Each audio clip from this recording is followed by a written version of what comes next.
Okay, so hello class. So before ko maghatag sa inyo ang activity para sa math, so mag-discuss ta kung unsa ato ang lesson. So our lesson is all about adding two-digit numbers without regrouping using the vertical form. So from horizontal form ato siyang i-vertical form.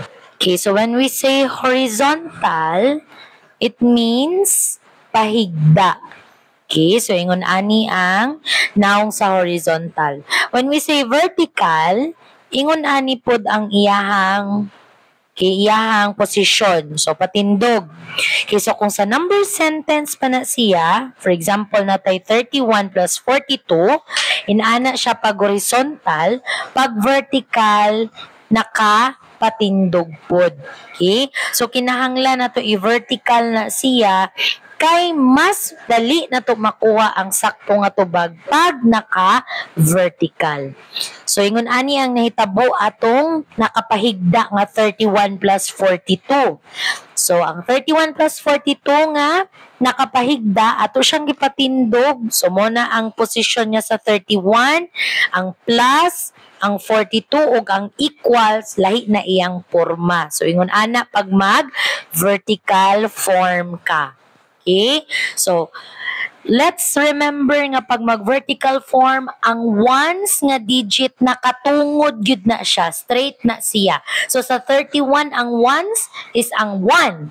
Sa 42, ang ones is ang 2. So, ang 1 ug 2 nagtungod. So, 1 plus 2 equals 3. Okay? So, ana na siya. So makita ninyo, nakatungod yun na ha, straight yun na.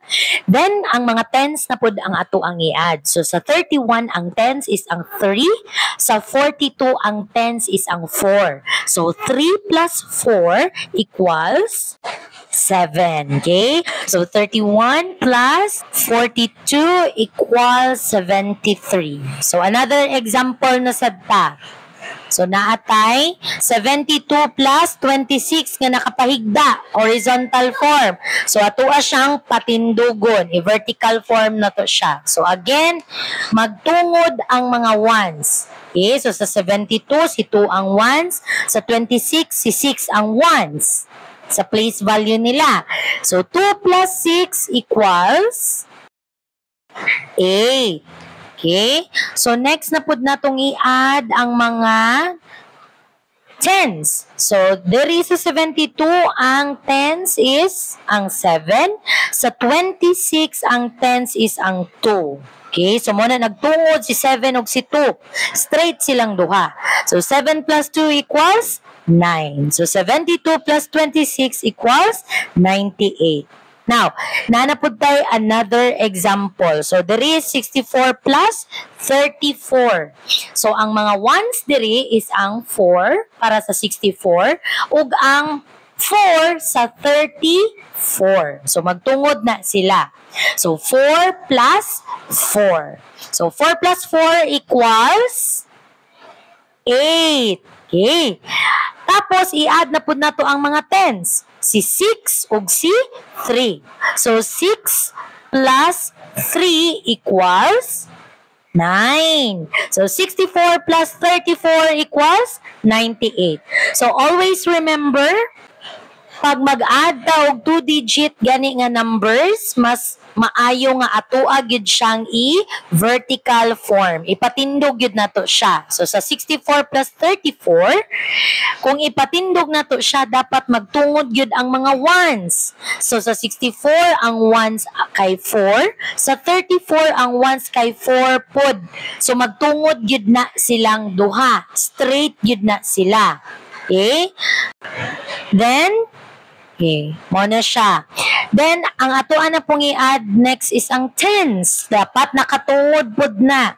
So, ang tens is ang 6 sa 64 o 3 sa 34. Okay? So, kung imo siyang ingon anion pagbutang, tanawa ha, wala nagtungod ang duha ka ones nga 4 para sa 64 o 4 sa 34. Okay? So, kung makita ninyo, ato ang linginan, wala na tungod ang duha ka 4. Kung kana siya, mali na siya. Okay? So, dili na mao ang pagkabutang dapat. Kay again, dapat nagtungod sila. Okay, so before mo mag-add, usa ninyo na siya i-plus. Make sure dapat siguraduhon nga nakatungod yun ang ones ug ang tens. Okay, bago mo mag-add. So, karon na ako'y giandam sa inyo nga ansiran ninyo. Okay, so ako aning ipasa pod sa GC nga picture. Mao ni inyong kopyahon ug maupod ni ang inyong ansiran sa inyong notebook. Then, again, pag mag-pass, ingna si mama or si papa ipasa ang picture while doing the task sa inyong notebook.